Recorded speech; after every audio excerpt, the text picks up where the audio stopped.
నమస్తే, welcome to Telugu one news. నేను మీ ఫజల్. మాజీ ముఖ్యమంత్రి కేసీఆర్ అంటే లేని ఒక డిమాండ్ను సృష్టించి ఎలా ఇన్ఫ్రా సాహితీ ఇన్ఫ్రా స్కామ్కు పాల్పడ్డారనేది దాని మీద బాగా చర్చ హాట్గా నడుస్తుంది. దాదాపుగా ఒక 1800 నుంచి 2000 కోట్ల రూపాయల వరకు స్కామ్ జరిగిందంట. దీనిపై మనతో మాట్లాడడానికి ప్రముఖ రాజకీయ విశ్లేషకులు డాక్టర్ ఏఎస్ రావు గారు ఉన్నారు. ఆయనతో చర్చ చేద్దాం. సార్ నమస్తే. సార్ ఈ స్కామ్ ఏంటి సార్? ఈ సాహితీ ఇన్ఫ్రాస్ట్రక్చర్ స్కామ్లో అధికార పార్టీ కరోల్ గతంలో ఉన్న అధికార పార్టీ కేటీఆర్ యొక్క డైరెక్ట్ రోల్ ఉందంట. అప్పట్లో దాదాపుగా ఒక 5 లక్షల అపార్ట్మెంట్లు అమ్ముడు పోకుండా హైదరాబాద్లో అలా ఖాళీగా ఉంటే వీళ్ళేమో లేని డిమాండ్ కృత్రిమంగా సృష్టించి భూమి సృష్టించి కోకాపేటలో 100 కోట్లకు పోతుంది ఎకరం అని, తర్వాత ఈ ఇన్ఫ్రా అసలు ఏం లేదు ల్యాండ్ చూపించి ప్రీ లాంచ్ పేరుతో దాదాపుగా డబ్బు పబ్లిక్ ఉన్న డబ్బంతా దోచుకున్నారు. ఇప్పుడు నిన్న జగన్మోహన్ రెడ్డి వచ్చి కేసీఆర్ కలిసినప్పుడు నేను ఒకటే అన్నా, లంగ వచ్చి దొంగను కలిసినంటే అనేక మంది దాని మీద కామెంట్స్ పెట్టారు. ఇప్పుడు ఏంది ఇది? కొమ్ములు చూపించి బర్రె నమ్మినట్టు వ్యవహారం ఉంది ఇది.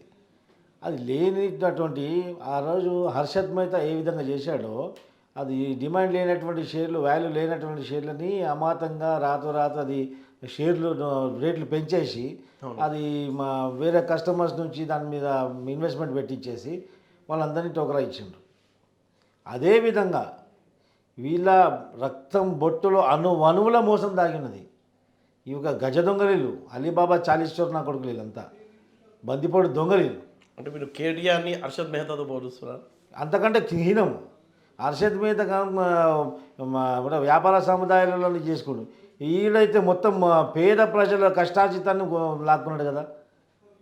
పేద ప్రజల కష్టార్జితము, దళితుల భూములు, అసైన్ ల్యాండ్లు, ఏది అక్రమాలు మొత్తం కుటుంబ సభ్యులందరూ, కేటీఆర్ ఒకవైపు, బతుకమ్మ ఒకవైపు, హరీష్ గారు ఒకవైపు, మళ్ళీ కేసీఆర్, వీళ్ళందరినీ మొత్తం ఒక సపరేట్గా సెల్ తయారు చేయరు. ఆ రోజు ఏ విధంగా అయితే సంజయ్ దత్ కేసారో కట్లకుండా మెట్లకుండా అలాంటి జైలు సెల్ తయారు చేయించి అలా వేయాలి కొడుకులని.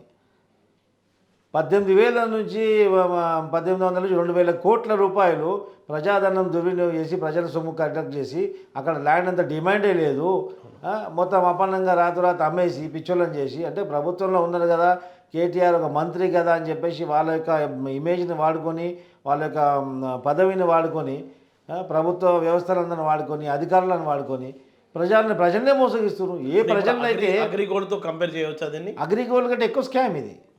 అగ్రిగోల్డ్ డిపాజిట్లు పెట్టాడు, వాడు బిజినెస్ లాస్ అయ్యాడు, పోయిండు, వాడు ఆస్తులు లాస్ అయిపోయాయి, వాడు ఆస్తులని జప్తు చేసుకున్నది వేరే సంగతి. ఇది అంతకంటే అన్యాయం కదా. నువ్వు ప్రజలు నీకు మ్యాండేట్ ఇచ్చారు, పరిపాలించినా నా కొడుక అని చెప్పేసి నీకు మ్యాండేట్ ఇచ్చి నీకు ఓటేసిస్తే ఓటేసిన ప్రజలనే దోసుకుంటున్నావు. ఇంతకంటే దుర్మార్గం ప్రపంచంలో ఎవడైనా చేసిండా? ఆనాడు హిట్లర్ కూడా చేయకుండా వచ్చు. హిట్లరు, గదాఫీ, సద్దాం హుసేన్ లాంటి వాళ్ళు కూడా ఇలాంటి విషయాలు చేయలేదు. ఇది విషపూరితం. ఈ సొసైటీకి ఇలాంటి కల్వకుంట్ల కుటుంబం అనేది ఒక వైరస్. దీన్ని ఇమ్మీడియట్లీ సమాజం నుంచి వేలువెత్తాలి. వీళ్ళని సమాజం నుంచి వేరేసి మొత్తం వీళ్ళని సెల్ల పంపించాలి. అది కూడా ఎలాంటి సెల్లు సంజయ్ దత్ని ఏ విధంగా నిల్చోకుండా కూర్చోకుండా వేసినగా అలాంటి సెల్ల పెట్టాలి. వీళ్ళని వీళ్ళని సిలువనెక్కించినా తక్కువనే. అలాంటి దుర్మార్గులు ప్రజాధనం దోసుకొని వేల కోట్లు ఏం చేస్తారండి? డబ్బులు అర్థం కాదు. ప్రతిదీ 1000 కోట్లు, ప్రతిదీ 1000 కోట్లు. కాళేశ్వరం 1,00,000 కోట్లు. ఇన్ని లక్షల కోట్లు ఏం చేస్తున్నాడు? త్రిపుల్ జీవో పేరుతో ఊరికే నమ్మించి అక్కడంతా ల్యాండ్లన్నీ అమ్ముకున్నాడు. వాంటెడ్లీ. ఇప్పుడు తెలంగాణ ప్రజలు అదృష్టవంతుడు, మళ్ళా దళితుడు రాలేదు కాబట్టి మళ్ళీ అతడే వచ్చింటే ఇప్పుడు గత 10 సంవత్సరాల నుంచి ఉస్మాన్ సాగర్, హిమాయత్ సాగర్ జంట జలాశయాల యొక్క డ్యాంపులు, ఆ గేట్లు దాని యొక్క మెయింటెనెన్స్ చేయట్లేదు. మెయింటెనెన్స్ చేయకుండా కృష్ణా వాటర్ డైరెక్ట్ వాళ్ళకి ఇంటింటికి ఇచ్చుకుంటూ వాళ్ళకి ఇంటింటికి 20,000 లీటర్లు 20,000 లీటర్లు ఫ్రీ ఇస్తా అని చెప్పేసి లేని అంశం కదా. 311 జీవో అనేది ఆయన పరిధిలో లేని అంశం. ఢిల్లీ అయినప్పటికీ కూడా అక్కడ భూములను అమ్మేసిన తర్వాత నేను 311 జీవో ఎత్తేస్తున్నా అని చెప్పేసి భూములు హైప్ క్రియేట్ చేయడానికి మళ్ళీ అక్కడ మెట్రో ట్రైన్ వస్తుంది అని చెప్పి, మెట్రో ట్రైన్ వస్తుంది అంటాడు, జెట్ ప్లేన్ వస్తుంది అంటాడు, బుల్లెట్ ట్రైన్ వస్తుంది అంటాడు, ప్రతిదీ అంటాడు. అంటే మొత్తం రియల్ ఎస్టేట్ వ్యాపారమే చేశాడు ఈ 10 ఏళ్లలో. కేసీఆర్ చేసింది దోసుకోవడం, దాచుకోవడం, అంతకు మించి ఏం చేయలేదు. దోసుకోవడం, దాచుకోవడం చేసిండు. ఇప్పుడు అనేకమైన కేవలం నెల రోజుల లోపలనే వీళ్ళ భాగవతం అంతా బయటపడింది.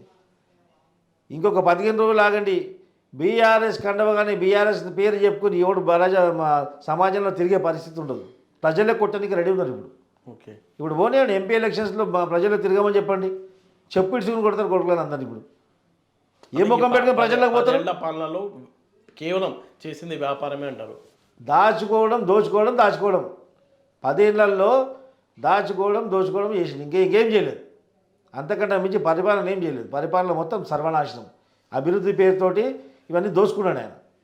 అభివృద్ధి అది క్రమక్రమంగా జరిగేదే. ఒక లైన్లో స్ట్రీమ్ లైన్కి వచ్చిన తర్వాత ఎవరున్నా అది ముంగడు తీసుకెళ్లాల్సిందే. అది క్రమంగా జరుగుతున్న ప్రక్రియ అది. దానికి ఈడేమో చేసేసినట్టు పీకేసినట్టు ప్రజలకు అపోహ క్రియేట్ చేసి కులాల మధ్యలో చిచ్చు పెట్టు, వర్గాల మధ్యలో చిచ్చు పెట్టి అన్నీ మొత్తం రాజకీయాన్ని భ్రష్టు పట్టించి బ్యూరోక్రాట్ వ్యవస్థను అయితే బ్రోకర్లాగా వాడుకుంటూ ఐఏఎస్ ఐపీఎస్ ఆఫీసర్లను. అది ఫార్ములా 1 రేస్కి చూడండి, 100 కోట్లు 50 కోట్లు అడ్వాన్స్గా తీసుకుంటారా? యువన పశువు యువన పైసలు నాయన ఇవన్నీ.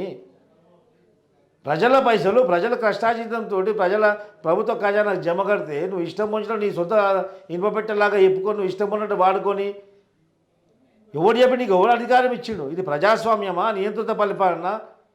ఒక తుగ్లక్లాగా పరిపాలించినావు కదా.